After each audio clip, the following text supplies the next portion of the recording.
সরকারি দলের সম্মানিত মহাসচিব এবং স্থানীয় সরকার বিষয়ক মন্ত্রী মির্জা ফখরুল ইসলাম আলমগীর সাহেব গতকালকে একটা কথা বলেছেন, যেটা নিউজ আকারে এসছে, ফটোকার্ড আকারে দেখলাম এবং তার ভিডিও বক্তব্য শুনেছি।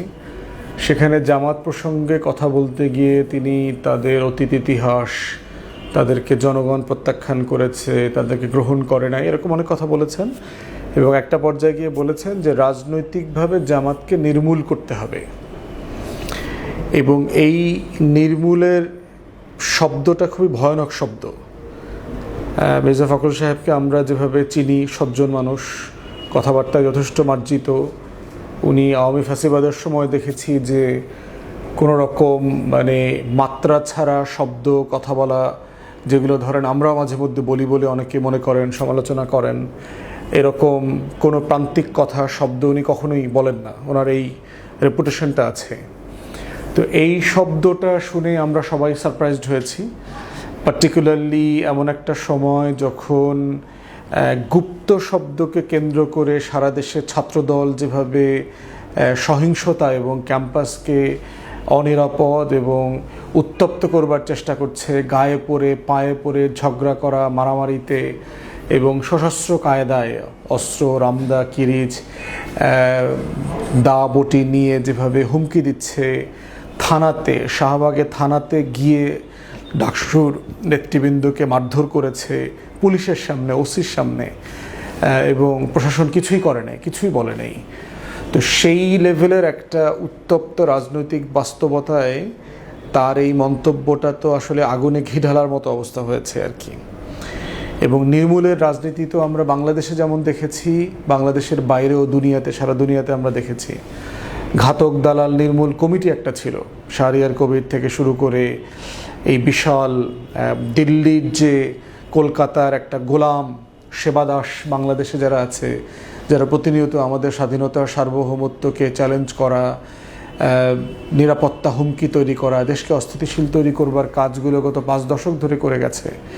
তো সেই প্ল্যাটফর্মের কার্যক্রম আমরা দেখেছি যে নির্মূল করতে গিয়ে তারা আসলে কোথায় গিয়ে নেমেছে। গত 17 বছর আমরা দেখেছি শেখ হাসিনা যেভাবে জিয়া পরিবারকে নির্মূল করা, বিএনপিকে নির্মূল করা এবং বিরোধী দল বলতে যা আছে সেই নির্মূল করবার জায়গা থেকে তারা বারবার হুমকি দিয়েছে, কথা বলেছে। শেখ মুজিব 73-এর নির্বাচনের পরে হুঙ্কার দিয়ে বলেছিল যে আজকে দেশে কোনো বিরোধী দল নাই।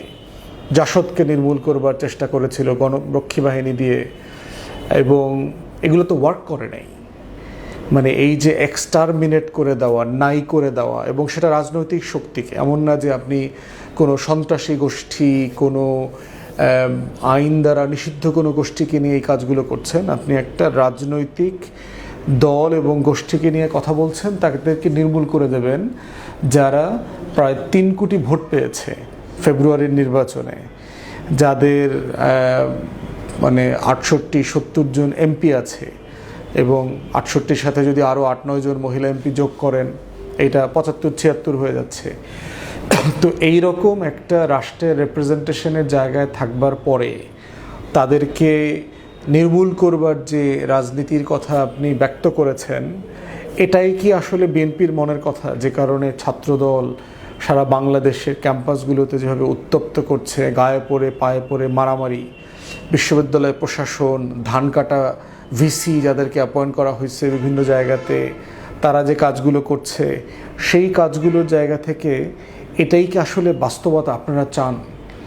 একটা হচ্ছে যে 60-এর দশকে, 70-এর দশকে যারা বাম রাজনীতি করেছেন, তাদের চিন্তার মনন এবং সীমাবদ্ধতা আমরা বুঝি।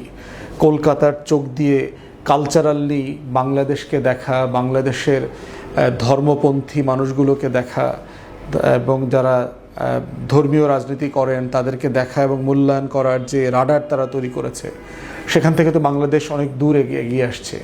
এবং এই যে ট্যাগিংয়ের বাইরে এসে আমরা যে নতুন একটা রাজনীতি করতে চাই, রাজনৈতিক বন্দোবস্ত জায়গাটা, সেই জায়গাটা তো আমরা দেখতে চাই। এবং এই দেখতে চাওয়ার বাস্তবতায় দেখেন, নির্মূল করতে গিয়ে আসলে আওয়ামী লীগের কী পরিণত হয়েছে। তারা সারা বাংলাদেশকে তার অপর বানিয়েছে। কারণ তারা সমালোচনা করছে, সরকারের বিভিন্ন ইস্যু নিয়ে কথা বলছে। ঠিক একইভাবে যখন বিরোধী দল সংসদের বাইরে সরকারের ভুল ত্রুটি, তাদের ব্যর্থতা, তাদের চুরি ডাকাতি সন্ত্রাসী চাঁদাবাজি নিয়ে কথা বলছে, তখন তাদেরকে আপনারা টলারেট করতে পারছেন না। কাউকে কাউকে গ্রেফতার করছেন, তাও সাইবার সুরক্ষা আইনে, বিশেষ ক্ষমতা আইনে, খুবই কোনো যৌক্তিক কারণ ছাড়া কাউকে কাউকে মিথ্যা মামলা দিয়ে হেনস্থা করা হচ্ছে। চাঁদাবাজি তো প্রত্যেক মহল্লায় ছড়িয়ে গেছে পেশা আকারে আর কি। আজকেও যে দোকান থেকে শাকসবজি কেনা হয়েছে, সে বলেছে 2-3 গ্রুপকে টাকা দিতে হয়। একটা বেকারিতে যেখান থেকে বেকারি আইটেম কিনি, সেখানে দেখলাম এসে সিগারেটের টাকা চাইতেছে, 50 টাকা 100 টাকা সিগারেট খাওয়ার জন্য নিচ্ছে প্রতিদিন। এরকম কয়েক দোকান থেকে তারা নেয় তাদের রুজি। তো এই যে বিশাল বাংলাদেশ জুড়ে যে চাঁদাবাজ, দলীয় চাঁদাবাজদেরকে পোষ্য করা হচ্ছে, তাদের সমালোচনা করলে পরেই তাদেরকে স্বাধীনতা বিরোধী, সংবিধান বিরোধী, পরাজিত শক্তি, এই যে কথাগুলো বলা হচ্ছে, এগুলো তো আওয়ামী লীগের আমলে আমরা শুনেছি। এটা তো ওয়ার্ক করে নাই। বিভিন্ন আইন কানুন করে নিষিদ্ধ করা হয়েছিল, শেখ মুজিবের সময় করা হয়েছে, এখনও করা হয়েছে। এবং জাসদের উপরে বিরোধী দল আকারে শেখ মুজিব যে স্টিম রোলার চালিয়েছে, কি হয়েছে? মানে একটা রাজনৈতিক চিন্তার জনগোষ্ঠীকে কি আসলে নির্মূল করা যায়? আপনি 1 কোটি মানুষকে নাই করে দেবেন বাংলাদেশ থেকে, সেটা কিভাবে সম্ভব প্র্যাকটিক্যালি? হাজার হাজার নেতা কর্মীকে মেরে বিএনপির গত 17-18 বছরে বিএনপিকে কি নাই করা গেছে? বিএনপি একটা দুর্বল সংগঠন, সিরিয়াস কমিটেড লোকজন নাই, কিন্তু তারপরও তাকে নাই করা যায় নাই। লক্ষাধিক মামলায় কোটির উপরে আসামি করা হয়েছে। 60 লক্ষ মানুষ এদিকে সেদিকে হাজিরা দিতে দিতে ক্লান্ত হয়ে গেছে, ধান খেতে পাট খেতে পালিয়েছিল, দেশের বাইরে চলে গেছে হাজারে হাজারে। তো সেই সংগঠনটাকে সবচেয়ে দুর্বল রাজনৈতিক সংগঠন, বাট পপুলার, এটাকে আপনি নাই করতে পারেন নাই। জামাত তো সংগঠন হিসেবে অনেক স্ট্রং সংগঠন, তারপর 1 কোটির মতো নেতাকর্মী আছে। তো এইরকম একটা কর্মী বেস সংগঠনকে আপনি নাই করে দেবেন, নির্মূল করে দেবেন, এক্সটারমিনেট করে দেবেন। এই নির্মূল করার বিষয়টা তো আমরা দেখেছি যে 2য় বিশ্বযুদ্ধে, এবং এই বিএনপির কোনো বুদ্ধিজীবী দেখতেছি যে গুপ্ত বলে জামাত শিবিরকে ইহুদিদের সাথে তুলনা করছে এবং তাদেরকে নিধন করা, তাদেরকে নির্মূল করবার বয়ান তৈরি করবার চেষ্টা করছে। তাহলে কি আলটিমেটলি এটার জন্য আপনারা কি তারেক রহমানকে হিটলার হতে বলছেন? এবং একই এক্সাম্পল দিয়ে কি বলার চেষ্টা করছেন যে বিএনপি নির্বাচিত সরকার হয়েছে, যেভাবে জার্মানিতে নাৎসি পার্টি নির্বাচিত ছিল, নির্বাচিত চ্যান্সেলর ছিল হিটলার, ঠিক একইভাবে তারেক রহমান নির্বাচিত প্রধানমন্ত্রী, এবং সেখান থেকে বিরোধী দলকে নির্মূল করতে করতে গিয়ে সে ধ্বংসযজ্ঞ চালাবে, হলোকস্ট করবে এবং লক্ষ লক্ষ মানুষকে নাই করে দেবে। ঠিক ওই এক্সাম্পলটা বিএনপির বুদ্ধিজীবীরা দেবার চেষ্টা করছে। এই মানুষ, এই মনস্তত্ত্বটা কত ভয়ানক বুঝতে পারছেন?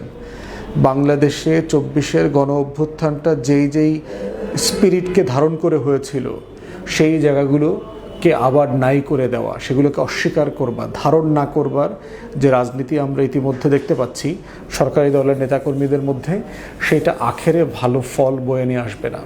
আগের অভিজ্ঞতা তাই বলে। তাই আমরা মাননীয় মন্ত্রী এবং মহাসচিব যিনি আছেন বিএনপির, ওনাকে অনুরোধ করব আপনি আপনার বক্তব্যের একটা ক্লারিফিকেশন দেবেন এবং সেটা সংসদে দেন, সেটা সবচেয়ে ভালো হবে। এই ধরনের শব্দ একজন দায়িত্বশীল রাজনীতিবিদ, সবচেয়ে বড় দল এবং সরকারি দলের নেতাদের কাছ থেকে আমরা আশা করি না। এবং এটা করতে গিয়ে যেটা হচ্ছে যে আপনাদের নেতাকর্মীরা আরও বেশি উস্কানিতে আগ্রহ পাচ্ছে। তারা তখন বিভিন্ন কলেজে, ক্যাম্পাসে বস্তি টোকাই পোলাপানকে আইনা মারামারি কাটাকাটি করছে। ঢাকা বিশ্ববিদ্যালয় নতুন ফার্স্ট ইয়ারদেরকে দিয়ে সিনিয়রদেরকে মারধর করবার ঘটনা ঘটছে।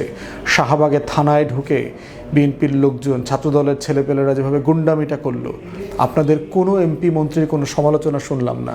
এর মানে কি ইতিমধ্যে আপনারা নিধন যজ্ঞে, নির্মূল অভিযানে নেমে গেছেন? তাহলে এটা যদি হয়, তাহলে আলটিমেটলি বাংলাদেশের এই অস্থিরতা রাজনীতির কাটানোর বদলে আপনারা কি নতুন করে অস্থিরতা তৈরি করতে চাচ্ছেন? রাজপথ গরম করতে চাচ্ছেন? বিএনপির রাজপথের শক্তি কতটুকু, এটা তো আমরা দেখছি গত 17 বছরে। এইখানে সামনে বসে বিএনপির আন্দোলন দেখছি তো 10 মিনিটের হুইসেলে 10 লাখ লোক নাই হয়ে গেছে। তো কার কতটুকু ক্ষমতা, সাহস, তারপরে বুক টান করে প্রতিবাদ করতে পারবেন, রাজপথে টিকে থাকতে পারবেন, সেগুলো তো আমরা দেখেছি। ক্ষমতা পেয়ে সাডেনলি বিড়ালের বিড়ালের জায়গা থেকে সবাই নিজেকে সিংহ মনে করা শুরু করেছে। বিপদের দিনগুলোতে আমরা তো সিংহ খুঁজে পাই নাই। বিএনপির নেতাকর্মীদেরকে আমরা দেখেছি পলাতক জীবনযাপন করতেছে, একটা বিশাল তৃণমূল অংশ সাহস করে কাজ করেছে। কিন্তু ঢাকায় তো দেখেছি বিএনপির নেতাকর্মীদের সাহস কদ্দূর আমরা দেখেছি না আওয়ামী লীগের সাথে আঘাত করে চলাফেরা করেছে। ছাত্রদলের পোলাপানকে আমরা দেখছি না কাঁটাবন পার হইতে পারে নাই। ছাত্রদলের সাবেক কেন্দ্রীয় সভাপতিদেরকে হাতির জেলে টিএসসিতে গায়ে হাত দিয়েছে, মারধর করেছে। আমরা এগুলোর প্রতিবাদও করেছি। তাহলে আপনাদের সাহস সক্ষমতা কতটুকু সেটা বিরোধী দল আকারে আপনাদের রাজপথের 17 বছরের পারফরমেন্সে আমাদের কাছে পরিষ্কার। আজকে ক্ষমতায় আছেন বলে শুধুমাত্র রাষ্ট্রের ক্ষমতাকে ব্যবহার করে অন্য দলকে, বিরোধী দলকে নির্মূল করবার রাজনীতি আওয়ামী লীগ করেছে। এটা গত 17 বছর ধরে এই কাজটা করেছে এবং আওয়ামী লীগ যে লেভেলে এটা করতে পারেছে আপনি সেটার ধারে কাছে যেতে পারবেন না। এই সক্ষমতাই আপনাদের নাই, আপনাদের লোকদের সে কমিটমেন্ট নাই। আজকে তো সব আমলাতন্ত্রের ভিতরে সবাই তো ধান কাটা আমলা হয়ে গেছে, ধান কাটা ভিসি, ধান কাটা সরকারি কর্মকর্তা, ধানের চাষ করা যত দালাল ফালাল আছে, আন্দোলন সংগ্রামের সময় এদের কাউকে খুঁজে পাবেন না। এটা আওয়ামী লীগের না, এই লেভেলের কমিটমেন্ট আপনাদের লোকদের নাই। অতএব সেই জন্য আমরা চাই সবাই মিলে 24-এর স্পিরিটে ফিরে আসেন, সবাই যার যার রাজনীতি করেন, সরকারি দল বিরোধী দল সবাই মিলে দেশের জন্য কাজ করেন। দেশের জন্য তর্কটা করি, গরিব মানুষের জন্য তর্কটা করি, হকার ব্যবসায়ী ভাসমান মানুষের জন্য তর্কটা করি, দুর্বল ভঙ্গুর অর্থনীতি নিয়ে তর্কটা করি। কাউকে নির্মূল করে না, নির্মূল করে এই রাজনীতিটা সিম্পলি সারভাইভ করবে না। এইটা আপনি তরুণ প্রজন্মকে বর্তমান 24 পরবর্তী যে রাষ্ট্র সমাজের মানুষের যে চিন্তা মনস্তত্ত্ব সেখানে এটা কাজ করবে না। তাই দয়া করে জাতির কাছে ক্ষমা চাইবেন, আপনার ব্যাখ্যা দেবেন আপনার শব্দ ব্যবহারের, এবং নতুন করে ঐক্যমতের রাজনীতি করবেন।